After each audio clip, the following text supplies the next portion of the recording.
Hello everyone, क्या हाल चाल है। मेरा नाम है अभिनीत सिंह एंड स्वागत है सभी का आप अड्डा 24/7 में। गाइस, तो जिस चीज़ का आप लोग बेसब्री से इंतज़ार कर रहे थे, आज उस चीज़ के बारे में बात करेंगे। तो आप सभी की क्वेरी थी कि सर यहाँ पे जो एसएससी जेई का इलेक्ट्रिकल में कट ऑफ जो है वो हमारा कितना जा सकता है उसके ऊपर। देखिए, तो आपने अभी तक यूट्यूब में बहुत सारे वीडियोस देख लिए होंगे। मैं कोई भी वीडियो नहीं दे रहा था क्योंकि एग्जैक्ट मुझे जो इनपुट डेटा चाहिए था वो नहीं मिल पा रहा था। तो यहाँ पे देखिए, अड्डा 24/7 में एक सर्वे कराया, इस सर्वे में पोल किया गया और पोल्स में जितने कैंडिडेट्स ने मैक्सिमम यहाँ पे जो है सबसे बड़ा सर्वे कराया गया और मैक्सिमम जो अब तक के सबसे ज़्यादा इनपुट्स थे वो मुझे इनपुट मिले यहाँ पे। And based on that inputs यहाँ पे जो हम कट ऑफ है उसको प्रेडिक्ट करने वाले हैं। और यहाँ से ये भी आपको बताएंगे कितने परसेंट यहाँ पे जो स्टूडेंट है किस रेंज में यहाँ पे जो क्वेश्चन है उसको अटेम्प्ट करके आए।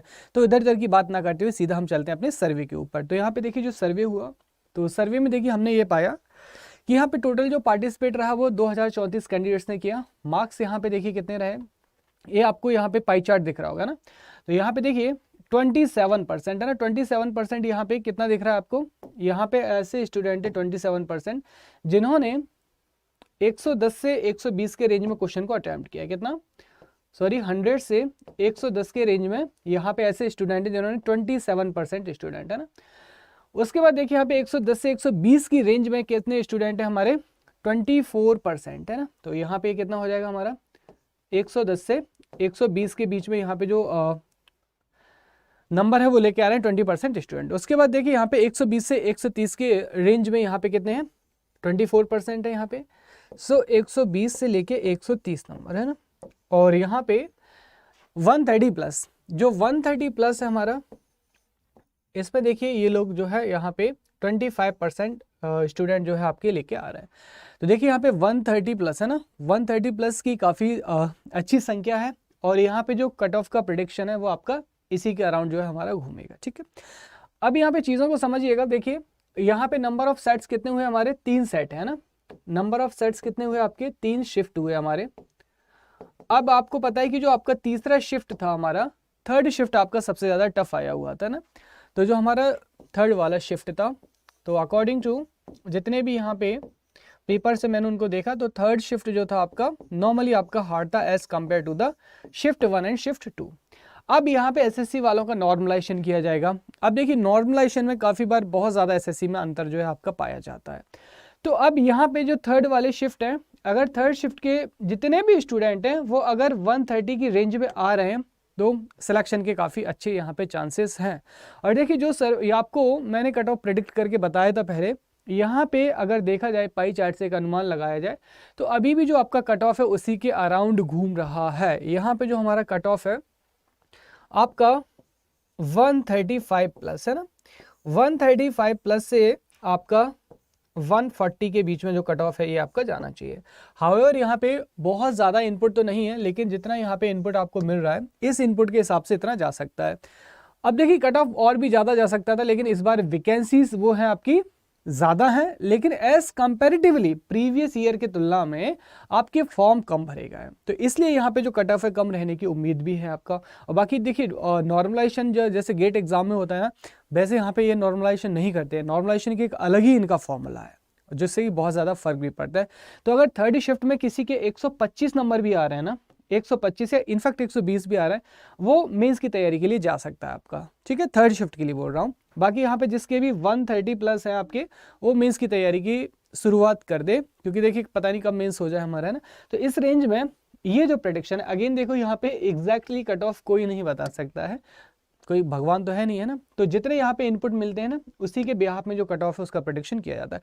तो 135 यहाँ पे जो आपका सेफ स्कोर निकल के आ रहा है अब तक का। ठीक है, तो यहाँ पे इस रेंज में जो भी आपके 135 वो जो है मीन्स की तैयारी के लिए जा सकते हैं। इनफैक्ट जिसके 130 नंबर है वो भी मीन्स के लिए मतलब तैयारी कर सकते हो, उसको एडवांटेजेस मिल जाएगा।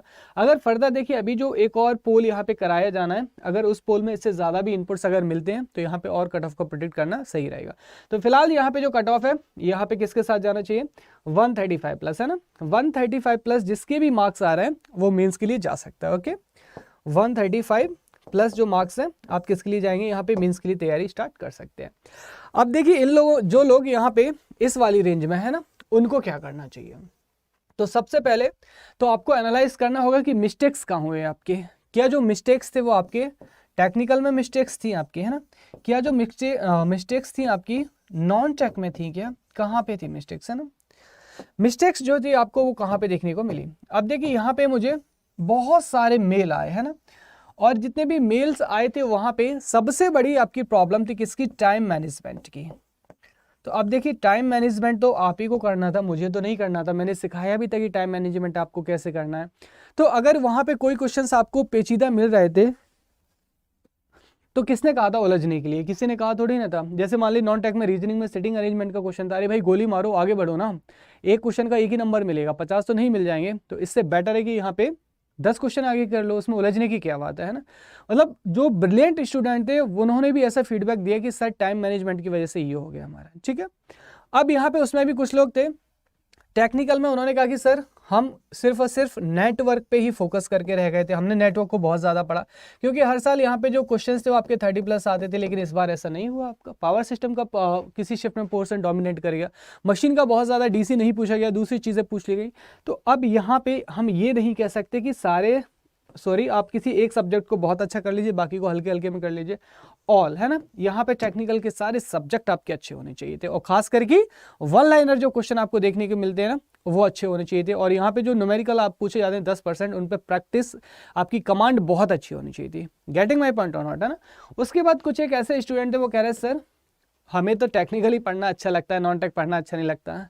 अरे भैया कि मतलब घर की खेती है क्या कि मैं जॉब दे रहा हूँ आपको? नहीं ना, मेरा बस चले तो आज ही कल ही आपको जॉब दिला दूँ, लेकिन ऐसा नहीं है ना। Technical as well as non technical बराबर का यहाँ पे पैटर्न है, बराबर का यहाँ पे क्या है आपका वेटेज है। यहाँ पे 100 नंबर और 100 नंबर यहाँ पे है आपके। तो किसने मना किया था भैया नहीं पढ़ने के लिए? बोला था ना कि अच्छी अच्छी बुक्स हैं, जीके जीएस और रीजनिंग, 50 क्वेश्चन जो रीजनिंग के आते हैं, 50 क्वेश्चन जीके जीएस के आते हैं, फिर काहे नहीं किए बताओ? यहाँ पे ऐसा तो है नहीं कि टेक्निकली आपको ओनली सिलेक्शन दिला देता, ऐसा तो था नहीं कि नॉन टेक आपको सिलेक्शन दिला देता। तो दोनों को आपको जो वेटेज है वो इक्वल रखना था। अब गलती मत करना, है ना? चलो हो गया सो जो हो गया, आगे बढ़िए, इतना सैड फील मत करिए।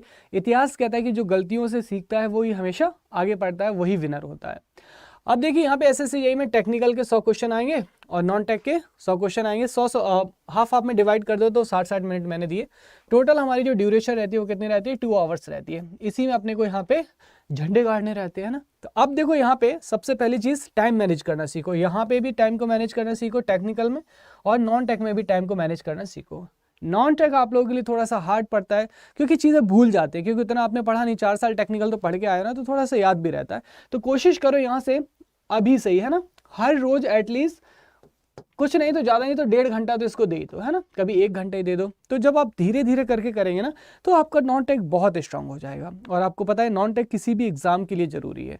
नॉन टेक नहीं तो सिलेक्शन नहीं है, अगर आप कितने भी यहाँ पे धुरंधर बने रहे ना।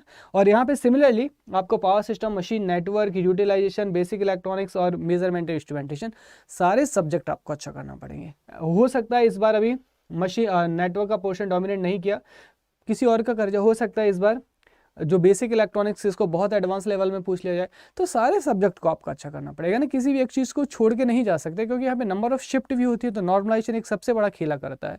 तो इस चीज़ को आई होप आप लोग समझ गए होंगे। तो यहाँ से जीके जीएस रीजनिंग इन सब पे थोड़ा थोड़ा धीरे धीरे करके करेंगे ना, तो खास करके जीके जीएस पे तो बहुत अच्छा आपको कमांड बन जाएगा। ठीक है, नाउ अब अगर देखिए आपको लगता है कि आपके जो कॉन्सेप्ट हैं वो बहुत अच्छे हैं, तो नो इश्यू, आप क्या करेंगे खुद से जो प्रिपरेशन है स्टार्ट करेंगे अकॉर्डिंग टू यू, कौन से सब्जेक्ट अच्छे हैं कौन से नहीं है। जो वीक पोर्शन है आप उनको पहले फॉलो करेंगे। जिन लोगों को लगता है कि नहीं सर हमारे कॉन्सेप्ट जो है आपके काफ़ी वीक लेवल के हैं, तो आपको यहाँ पे अड्डा 24/7 की तरफ से कोर्स ऑफर किया जा रहा है। And I promise you machine, power system ऐसे जो सब्जेक्ट है ना, इतने अच्छे से कराएंगे आपको कि यहाँ पे आपके टिप होंगे। I promise you guys. तो अगर आपको लगता है तो यहाँ पे आप क्या कर सकते हैं, एसएससी जेईई का जो फाउंडेशन बैच आ रहा है आप इसमें भी इनरोल कर सकते हैं। ठीक है, यहाँ पे SSC JEE electrical, mechanical, civil सारे बैच के लिए यहाँ पे इसमें फाउंडेशन बैच में इनरोल कर सकते हैं।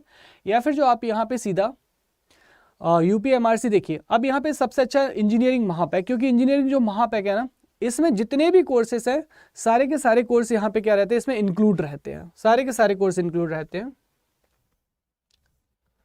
तो अब देखिए यहाँ पे यूपीएमआरसी हो गया, या फिर एसएससी जेईई का फाउंडेशन बैच हो गया, या फिर आपका एनी बैच है ना, अपकमिंग आरआरबी का बैच, सारे के सारे बैच यहाँ पे इसमें इंक्लूड रहते हैं। अब देखिए यहाँ पे आपको कोड क्या यूज करना है, Y433।